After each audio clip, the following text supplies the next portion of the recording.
एक courier package, उसके भीतर रखा एक बिल्कुल सामान्य सा स्टीम आयरन। डिलीवरी करने वाले को जरा भी अंदाजा नहीं था कि वो जिस पार्सल को कस्टमर तक पहुंचाने जा रहा है उसके अंदर असल में क्या है।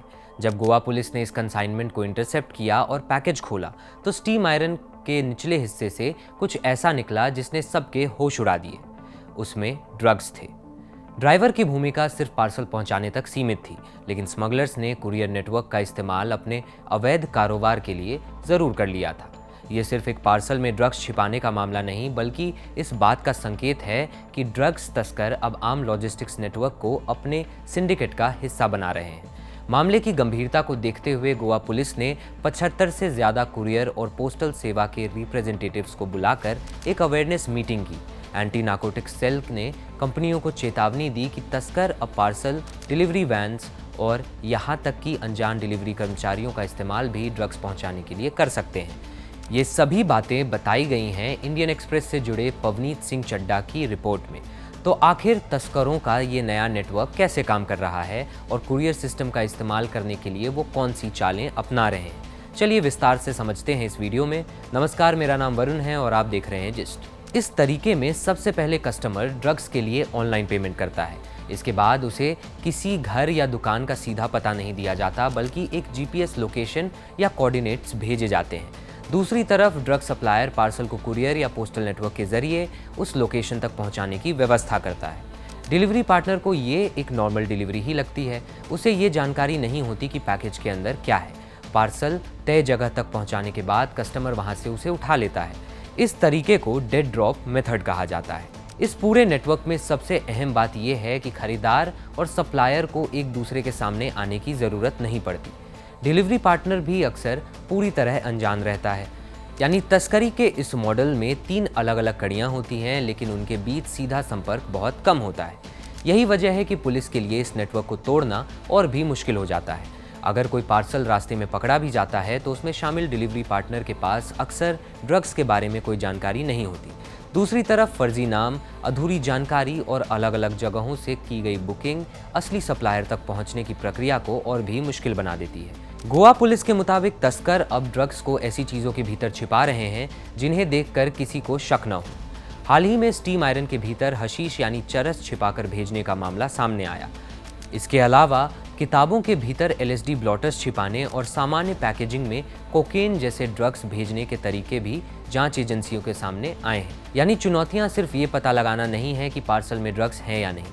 चुनौती ये भी है कि रोज़ाना हज़ारों और लाखों पार्सल्स के बीच ऐसे कंसाइनमेंट की पहचान कैसे की जाए। इसी वजह से गोवा पुलिस ने कुरियर और पोस्टल कंपनियों के रिप्रेजेंटेटिव्स के साथ मीटिंग करके कुछ रेड फ्लैग्स पर खास ध्यान देने को कहा है। इनमें फर्जी या अधूरी पहचान के साथ बुकिंग, पैकेजिंग में अनयूजुअल चेंज, पार्सल के आकार और वेट में डिफरेंस और डिलीवरी कॉस्ट के मुकाबले सामान की वैल्यू ज़्यादा होना जैसे संकेत शामिल हैं। हालांकि इन संकेतों का मतलब ये नहीं है कि ऐसा हर पार्सल अवैध हो। इनका इस्तेमाल सिर्फ सस्पिशियस कंसाइनमेंट की पहचान करने और उसकी जांच के लिए किया जाएगा। इस पूरे मॉडल में एक और बड़ा बदलाव ऑनलाइन ड्रग मार्केट का है। कस्टमर और सप्लायर के बीच कॉन्टैक्ट अब ट्रेडिशनल तरीके से नहीं बल्कि डिजिटल मीडियम से हो सकता है। पेमेंट ऑनलाइन हो सकती है, कॉन्टैक्ट किसी डिजिटल प्लेटफॉर्म के जरिए हो सकता है और डिलीवरी के लिए किसी अनजान कुरियर नेटवर्क का इस्तेमाल किया जा सकता है। यानी ड्रग तस्करी का ये मॉडल सिर्फ पुलिस और नार्कोटिक्स एजेंसीज के लिए चुनौती ही नहीं, बल्कि उन लॉजिस्टिक्स कंपनियों के लिए भी बड़ी चिंता है जिनके नेटवर्क्स का इस्तेमाल अनजाने में इस अवैध कारोबार के लिए किया जा सकता है। अब ये समझते हैं कि गोवा में ड्रग्स तस्करी का ये नेटवर्क कितना बड़ा हो चुका है और पुलिस के सामने इसकी सबसे बड़ी चुनौती क्या है। गोवा पुलिस के एंटी नार्कोटिक्स सेल के मुताबिक राज्य में गांजा, चरस, एलएसडी, एमडीएमए और कोकेन जैसे नशीले पदार्थ लगातार पकड़े जाते आए हैं। इनकी सप्लाई के लिए अलग अलग राज्यों, यहाँ तक कि इंटरनेशनल नेटवर्क का भी इस्तेमाल किया जा रहा है। गांजा झारखंड और उड़ीसा से गोवा तक पहुँच रहा है, जबकि चरस की सप्लाई मुख्य रूप से हिमाचल प्रदेश और नेपाल से बस और रेल नेटवर्क के जरिए होती है। एलएसडी के मामले में केरल एक प्रमुख सोर्स के तौर पर सामने आया है।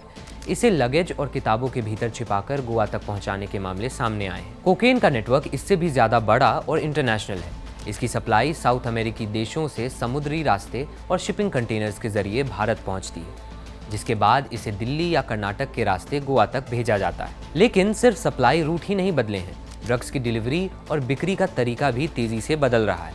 सोशल मीडिया, मैसेजिंग प्लेटफॉर्म्स और कुरियर सर्विसेज के जरिए ग्राहक और सप्लायर एक दूसरे से बिना आमने सामने आए संपर्क कर रहे हैं। किराए के मकान, टूरिस्ट गैदरिंग और नाइट लाइफ पार्टियां इसके डिस्ट्रीब्यूशन के अहम केंद्र बन चुके हैं। यही वजह है कि गोवा का कोस्टल इलाका, फेमस टूरिस्ट डेस्टिनेशंस और नाइट लाइफ जोन्स पुलिस की निगरानी में है। स्कूल्स और क्लब्स के आसपास होने वाली सस्पिशियस एक्टिविटीज़ भी पुलिस के लिए चिंता का विषय बन चुकी है। इस पूरे नेटवर्क में सिर्फ लोकल पेडलर्स ही नहीं बल्कि दूसरे राज्यों से जुड़े सिंडिकेट्स और फॉरेन नेशनल्स की भूमिका भी सामने आई है। साल 2023 में एनडीपीएस से जुड़े मामलों में 21 फॉरेन नेशनल्स को गिरफ्तार किया गया था। अगर पुलिस कार्रवाई के आंकड़ों को देखें तो हर साल गिरफ्तारियों की संख्या बढ़ी है।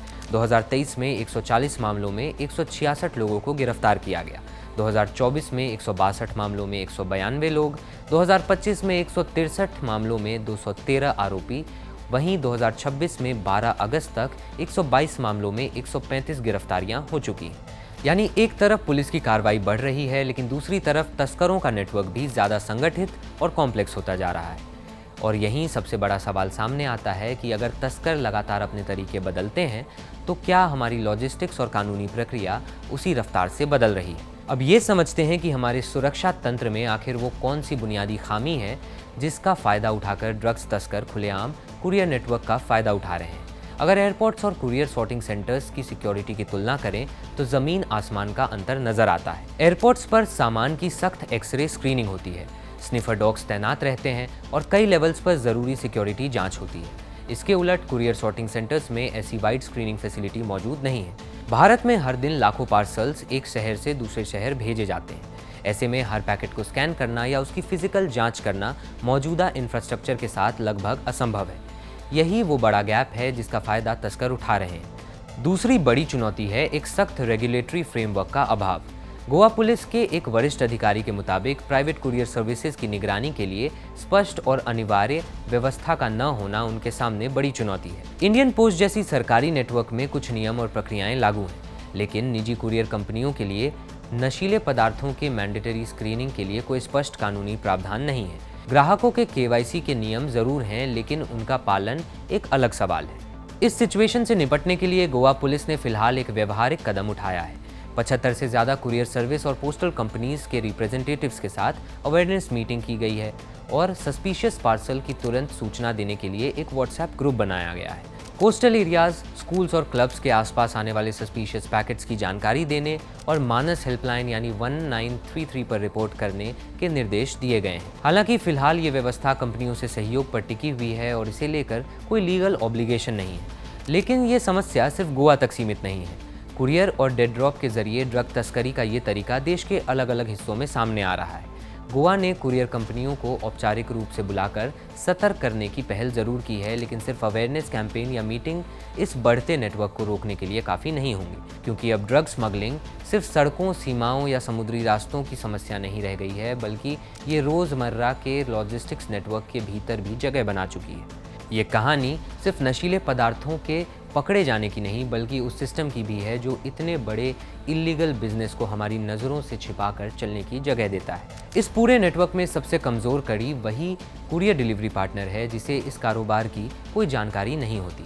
लेकिन अगर पुलिस की कार्रवाई थोड़ी देर से होती है तो वही ड्राइवर बिना कुछ जाने एक गंभीर नारकोटिक्स केस में फंस सकता है। डेड ड्रॉप के इस तरीके में डिलीवरी पार्टनर तस्करों के लिए एक ढाल बन जाता है।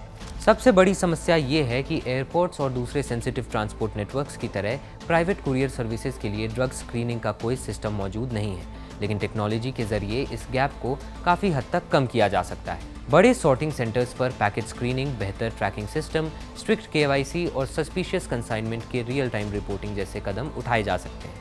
लेकिन इसके लिए सिर्फ पुलिस की कार्रवाई नहीं बल्कि एक मजबूत नेशनल व्यवस्था की ज़रूरत होगी। चिंता का विषय ये है कि अगर एक स्टीम आयरन के भीतर ड्रग्स छिपाकर भेजा जा सकता है तो ऐसे कितने पार्सल्स अब तक बिना पकड़े डिलीवर हो चुके होंगे। इस पूरे सिंडिकेट और कुरियर सर्विसेज की सुरक्षा व्यवस्था पर आपकी क्या राय है, हमें कमेंट्स में ज़रूर बताएं। देश और दुनिया की बड़ी खबरों के लिए देखते रहिए जिस्ट। शुक्रिया।